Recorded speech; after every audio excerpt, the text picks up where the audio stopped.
This is our Yamaha TTR 225 over center project, and what I've done is taken the bearings apart, we cleaned them, and then we repacked the bearings, put the spacer and assembly back together.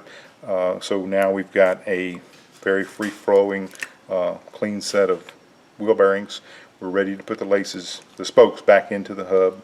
Before I took this apart, before I ever removed the first spoke, I took down some notes. The outer circle holds closest to the outside.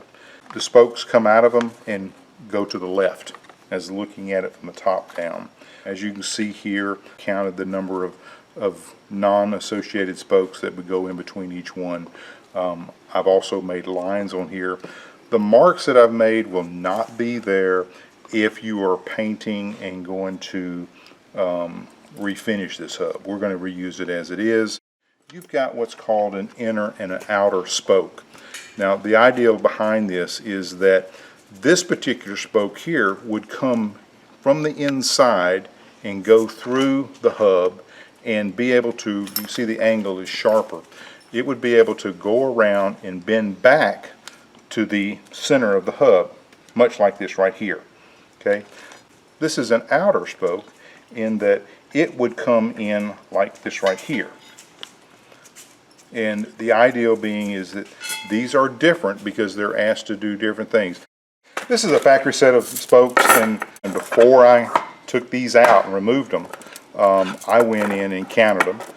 I wanted to make absolutely sure we had the full set and that they were the same correct length and everything, so they matched up perfectly. One of the tricks I have, I'm going to use small little wire ties. What I'm going to do here, I'm going to start dropping of the spokes, and these are unique in that they all come from the same direction. Okay, because we still have to put in our other spokes. They still have to be able to move around. Okay, all I'm doing is pulling the spokes up and getting them flat. Okay, now we got to do the same thing from this side.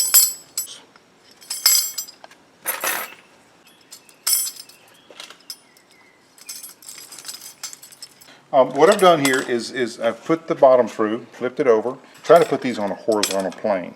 So now we can go in and start pairing them. And this is where our tie straps come in. All of our outer ones will have to go to the left. All of our inner ones will go to the right. So what I'm doing is going ahead and getting them somewhat oriented. All the spokes in the outer circle went to the left. All of the inner spokes were going to the right. Now what I'm going to do now is pair them.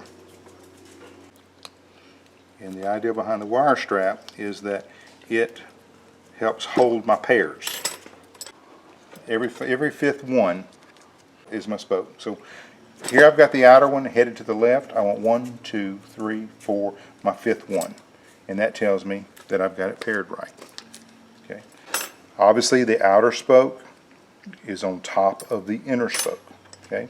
So my next one here, I'm going to 1, 2, 3, 4, and it's my fifth one. So I know I've got it in the right place. We're going to do this all the way around, and then we're going to go to the other side.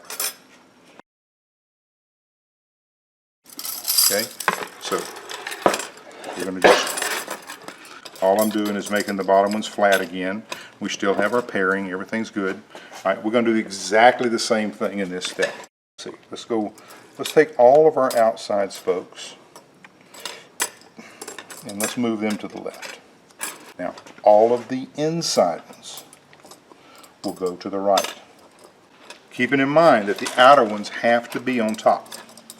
We never want to put an inside one over and above the outside. We might be ready now to start pairing them. Okay, we got this one here. We're going to go 1, 2, 3, 4, and 5. So we know this is the right pair right here. 1, 2, 3, 4, and 5. We know this is the right pair.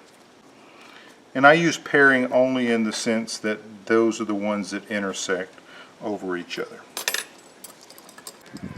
That's important because the spacing on the rim and the angle with which the dimples will hold the rim are all keyed on having that in the right location. These are all going to be the same 5 spacing. Now each rim can be different. We've got our spoke assembly. I'm going to go around and just drop a little bit of lubricant. If you're using stainless spokes, which these are not, you have to use an anti-seize. The bands have done a couple of things for us. Not only have they kept our spoke and everything kind of organized, they're also going to let us make the circle shorter.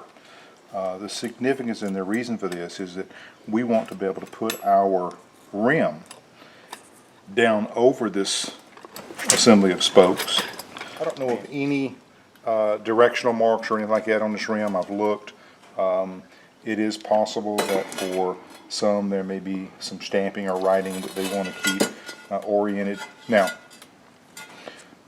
using the bands, using the ties, we've made our pairs. Now, if you'll pay careful attention to how these spokes are angled, it'll be easy to start the lacing process. Okay. This spoke right here, this is an upper nipple. I'm simply just going to go in here and start that. The next one,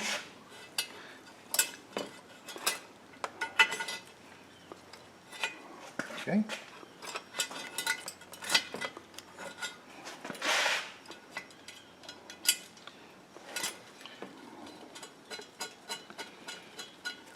And if you just pay attention to the nipples, it'll sort of tell you the dimples on the rim.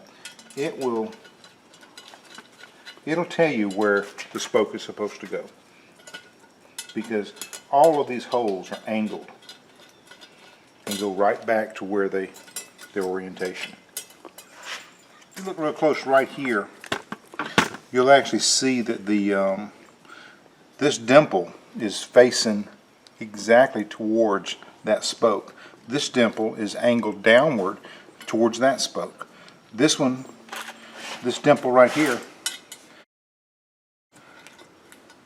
is perfect for receiving the spoke coming from that direction.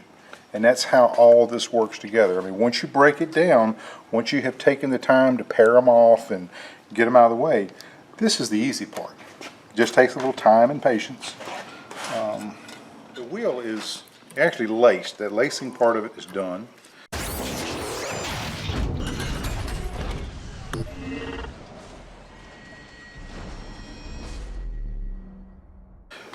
Now we've got to go to the truing.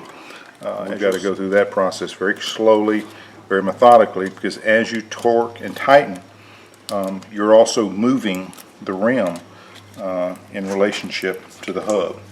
What we're going to do now is we're going to actually use a pointer, get this wheel where it's true back and forth. See the wobble? It's also, as you move this thing, it'll go in and out. There's two dynamics here we've got to work out. We've got to first, we want the wheel round. We're going to worry about the truing of the wheel so that it rolls around and we get the elliptical part of it out.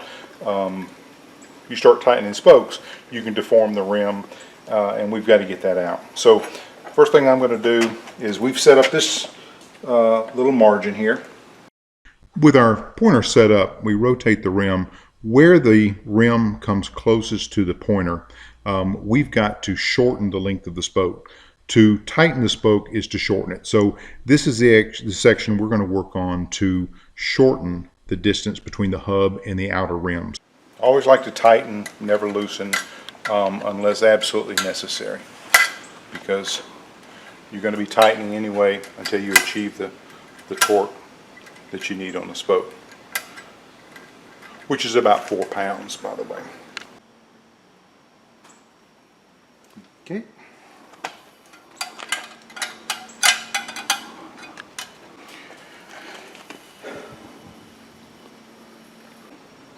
Right there. See them along there? So I'm going to concentrate basically what I'm doing is I'm shortening the spokes. I'm pulling the rim away from that stick we've got using as a pointer. Okay.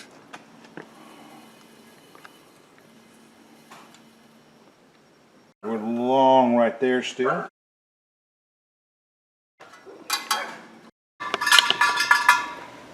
But you gotta go slow because you don't want to change anything.